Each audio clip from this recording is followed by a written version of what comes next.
Buenos días, chicos y chicas. Vamos a dar comienzo al tema de España en su contexto y diversidad regional. Un tema que se divide en cuatro apartados. El primero, el proceso de organización político-administrativa de España. El segundo, las comunidades autónomas y las regiones. El tercero, España en la Unión Europea. Y el cuarto y último, desequilibrios territoriales. Es un tema, por tanto, que se divide en dos bloques. El primero va a hablar sobre la evolución histórica de la configuración territorial del que hoy conocemos como España, desde la España romana, y en segundo lugar, la configuración territorial actual española, así como los desequilibrios demográficos, socioculturales y económicos que se han derivado de la configuración de España, su configuración territorial y administrativa. Comenzamos con el primer apartado, el proceso de organización político-administrativa de España. Pues bien, en la configuración regional de España, de nuestro país, el factor histórico ha tenido un papel decisivo. Hay que considerar que España es un país que tiene una historia muy rica y diversa. Por aquí han pasado multitud, perdón, de pueblos y civilizaciones. Desde los pueblos indoeuropeos, ya para la Edad del Hierro, los pueblos celtas, los íberos, fenicios, cartagineses, griegos, romanos, pueblos visigodos con los salanos, suevos, vándalos, etc. El pueblo árabe y finalmente los cristianos, la España cristiana con la monarquía hispánica, perdón, de los reyes católicos y la Casa de Austria, y ya la actual España con la Casa francesa en su origen de los Borbones. El país, por tanto, ha atravesado una serie de etapas, situando en primer lugar a la España romana, que es la primera unidad política. La España romana pertenecía al Imperio Romano y, a su vez, existieron cuatro divisiones territoriales. No hay que conocerse todas ellas, evidentemente, pero sí al menos la de Augusto, perdonad, la de Augusto con las provincias, a ver, de tomar agua que si no...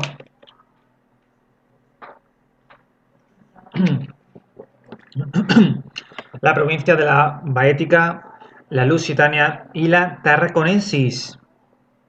Capitales en Hispalis, Sevilla, Emineto Augusta, Mérida y Tarragona, respectivamente. La división de Diocleciano posterior en el siglo III después de Cristo, con más provincias. Si os fijáis, la división de Diocleciano, os invito a que lo busquéis en internet la imagen. Hay nombres que ya nos suenan. Baética, ¿no? De Betis. Betis era el nombre que recibía el río Guadalquivir en época romana. De ahí el equipo de fútbol, o la misma calle Betis tan céntrica en Sevilla, la Lusitania, ¿no? El pueblo luso, lo que hoy nos suena a Portugal, la Garequia o Gallaecia, escrito, nos suena a Galicia, cartagenense nos suena a Cartago, ¿no? A Cartagena, y tarraconensis a Tarragona. En definitiva, lo que os quiero comentar es que la España, lo que hoy conocemos como España, que no era España evidentemente en la época, Hispania sí, tiene una estructura territorial heterogénea y muy compleja. Cada pueblo tenía sus instituciones y sus costumbres. Los íberos, los cartagineses, los fenicios, los griegos, celtas, etc. Los íberos. Tras la dominación romana que comenzó en el siglo III a.C. hasta el siglo V después de Cristo, con la caída del Imperio Romano, se puede decir que entramos en la primera unidad política peninsular. La diócesis, que no es igual el concepto de diócesis que el que tiene actualmente relacionado con la Iglesia, sino la diócesis se debe entender como una unidad territorial. De Hispania, dependiente de Roma, se dividió en 3 provincias y luego en 5. Con los visigodos se mantuvo la organización administrativa, aunque de forma paulatina se fue generando otra nueva.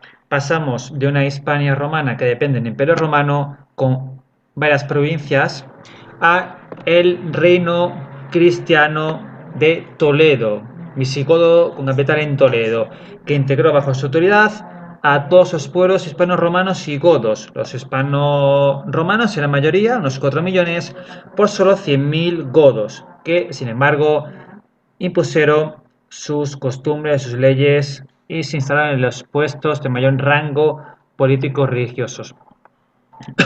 Con la invasión de los musulmanes en el 711, tras la batalla de Guadalete, se fue instalando un poder, una unidad territorial bajo el Emirato y después Califato de Córdoba y después un proceso, de dispersión con los reinos de taifas. Había una taifa de Sevilla, de Carmona, muy poderosa, de Murcia, también muy poderosa, de Málaga, de Toledo, Zaragoza, etcétera.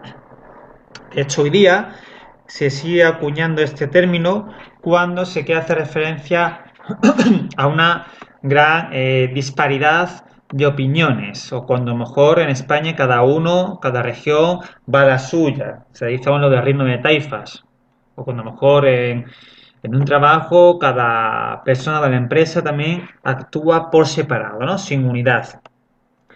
Esta reino de taifas, este poder musulmán, quedó dividido y expuesto al avance cristiano. La frase divide y vencerás es una gran verdad, por otra parte, como se ha mostrado en la historia de forma sucesiva y reiterada.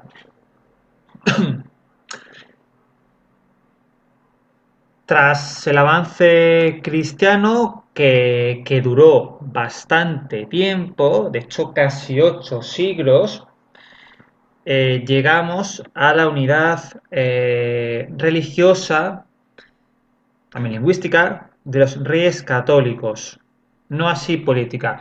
Antes de seguir, quiero hacer una pequeña reflexión sobre el término reconquista. Es un término que siempre se ha estudiado y sigue los libros de texto para referirse al proceso de expansión político, militar y también religioso, evidentemente, de los pueblos cristianos que empezaron en Asturias, después León y después ya Castilla y Aragón, contra o hacia los reinos musulmanes, ¿no? de la península ibérica, teniendo como último reducto el reino nazarí de Granada, que comprendió las actuales provincias, casi idéntico, de Almería, Málaga y Granada. Pues bien, es un término de reconquista, nos suena a que reconquista, que los cristianos han estado antes y antes había un estado ya español. Y vinieron unos invasores musulmanes y luego volvieron a los cristianos, otra vez a España, a reconquistar su terreno, ¿no? Bueno, es un término de reconquista que fue usado por primera vez en el siglo XIX, en la época del nacionalismo, ¿no? Del nacionalismo español, ¿no? Entonces fue implantado y reconocido y afianzado durante, por ejemplo, el siglo XX, como la época de la dictadura de Francisco Franco, y sigue vigente en los libros de texto y la opinión de la sociedad, ¿no? El término reconquista, sin embargo, es un término que nunca fue usado en las crónicas cristianas o las crónicas musulmanas de la época, ¿de acuerdo? Tanto es un término que hoy está sujeto a discusión historiográfica.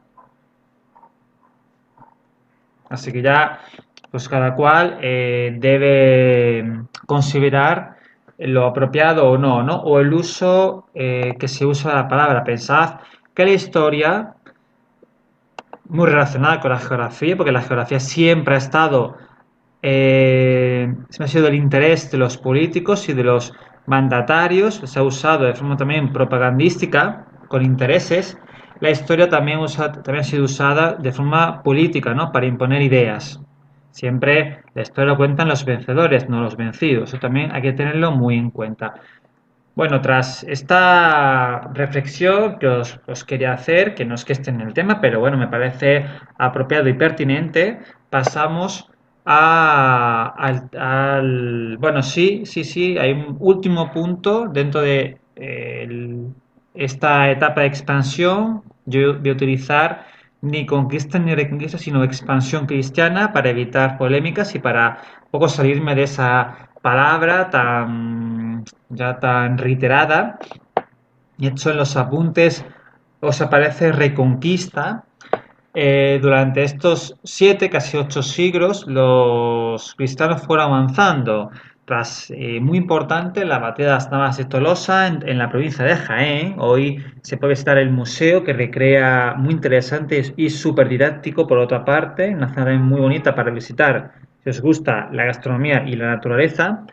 Tras la batalla de las Navas de Tolosa, donde se unieron los reyes navarro, aragonés y castellano con también el portugués, también con soldados europeos que luchaban pues en una guerra santa, porque se consideró como una cruzada santa por el Papa.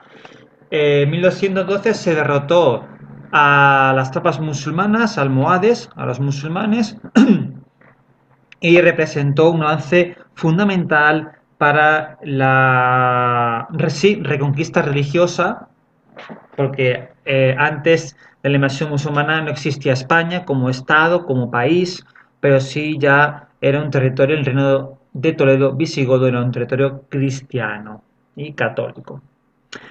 Con los reyes católicos ya estamos en el siglo XV, a partir de 1492 se toma el último reducto del reino nazarí con la toma de Granada, ¿no? Simbolizado en ese cuadro del siglo XIX de Francisco Padilla que está expuesto en el Museo del Prado, donde se ve, cuadro que seguro que habéis visto alguna vez, donde se ven los reyes católicos, Isabel y Fernando, tanto monta tanto, es decir, que uno y otro tienen el mismo poder, toman la ciudad, reciben las llaves por parte del último eh, rey nazarí Boabdil, conocido como Boabdil el Chico, el famoso que, según cuenta la leyenda, cuando marchó de Granada hacia el sur, giró la cabeza y viendo la ciudad, el alambre de la ciudad, suspiró y soltó unas lágrimas y le dijo a su madre: no llores como una mujer lo que no supiste defender como un hombre. Una expresión un tanto machista, pero bueno, es la leyenda, ¿no? que se cuenta. Que fuese verdad es otra historia muy diferente. De acuerdo, vamos a seguir. Con los reyes católicos se produce una unión dinástica entre Aragón y Castilla, una unidad religiosa, pero no una unidad político-administrativa, ya que ambos reinos, Castilla y Aragón, tenían sus propias leyes y instituciones.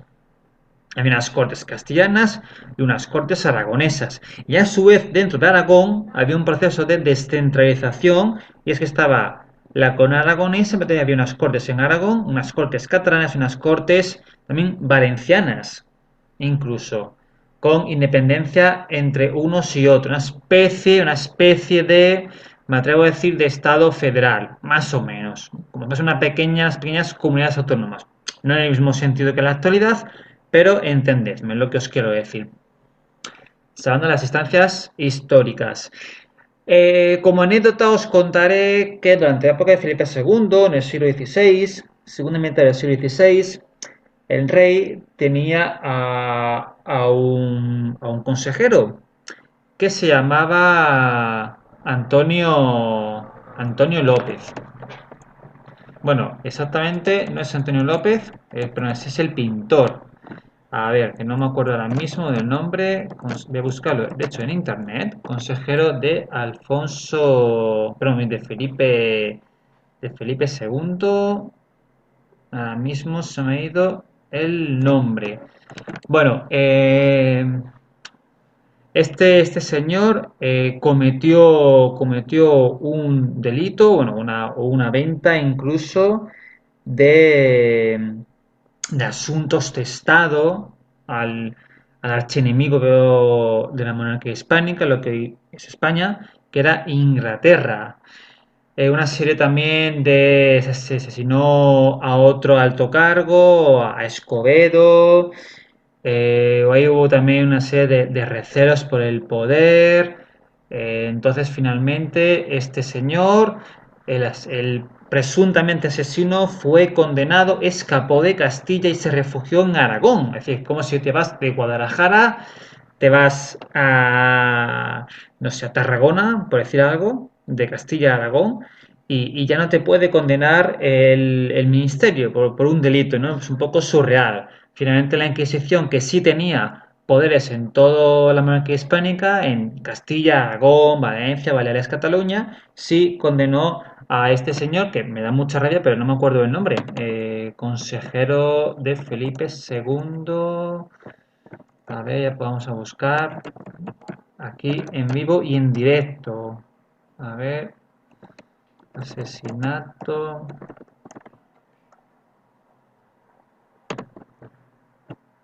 Asunto.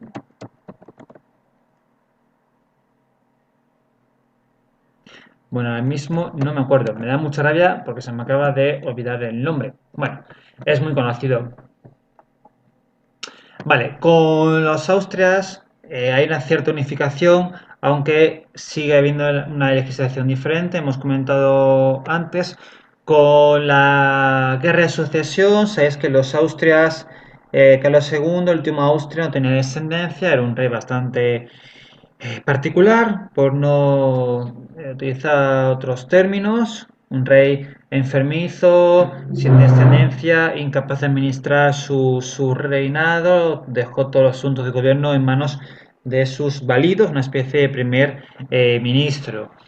La guerra de sucesión, una guerra civil en España y europea, se impuso el bando francés de los Borbones y el nuevo rey Felipe V castigó a los antiguos, los reinos que se pusieron a su presencia y que apoyaron al otro candidato, a Carlos de Austria, de Habsburgo. Entonces Felipe V, perdón, proclamó e impuso los llamados decretos de nueva planta. Pregunta que os puede caer en historia, en selectividad. Y muy importante, ¿por qué? Porque fue una normativa que supuso la unificación territorial, política y administrativa. Los franceses son un estado hoy día centralizado todo en París y los borbones eran franceses. Por tanto, se eliminan las Cortes de Aragón, Cataluña y Valencia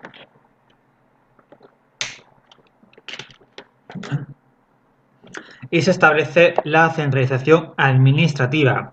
Se imponen las leyes e instituciones de Castilla en una clara recompensa a su apoyo, empobreciéndose también por otra parte Cataluña, Aragón y Valencia, que eran también regiones muy ricas, prósperas y comerciales.